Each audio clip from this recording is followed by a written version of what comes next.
హర్యానాలో జరిగిన కీచక పర్వం నిర్భయ ఉదంతాన్ని గుర్తుకు తెచ్చింది. ఓ యువతిపై సామూహిక అత్యాచారానికి పాల్పడ్డ దాదాపు 7 కిరాతకులు తర్వాత ఆమెను చిత్రహింసలకు గురిచేశారు. ప్రాణాలు తీసి ఎవరూ గుర్తుపట్టకుండా శరీరాన్ని ఛిద్రం చేశారు. ఆలస్యంగా వెలుగులోకి వచ్చిన ఘటనపై రోహ్తక్ పోలీసులు ముమ్మర దర్యాప్తు చేస్తున్నారు. ఇప్పటి వరకు 2 అరెస్ట్ చేశారు. పెళ్లికి నిరాకరించినందునే వారు ఈ ఘాతుకానికి ఒడిగట్టినట్లు ప్రాథమికంగా నిర్ధారించారు.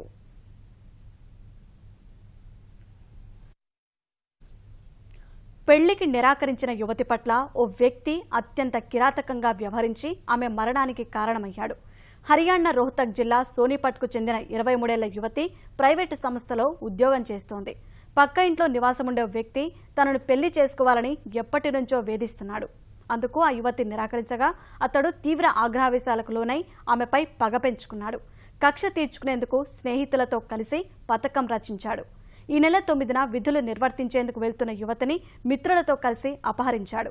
కారులో ఆమెను రహస్య ప్రదేశానికి తీసుకెళ్లిన 6 వ్యక్తులు తమ పైశాచికత్వం మొత్తాన్ని ప్రదర్శించారు. తొలుత యువతిపై సామూహిక అత్యాచారానికి పాల్పడ్డారు.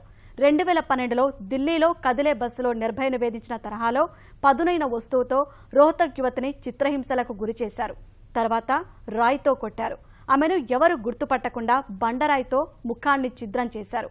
తలకు బలమైన గాయాలవగా ఆ యువతి కాసేపటికే ప్రాణాలు విడిచింది.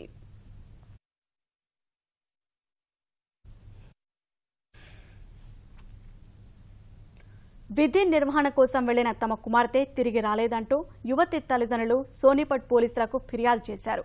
పోలీసులు దర్యాప్తు ప్రారంభించగా ఈ నెల 11న ఓ ఖాళీ స్థలంలో మృతదేహం ఉన్నట్లు వారికి సమాచారం అందింది. చివరకు ఆ మృతదేహం కనిపించకుండా పోయిన యువతిదేనని నిర్ధారణ అయింది.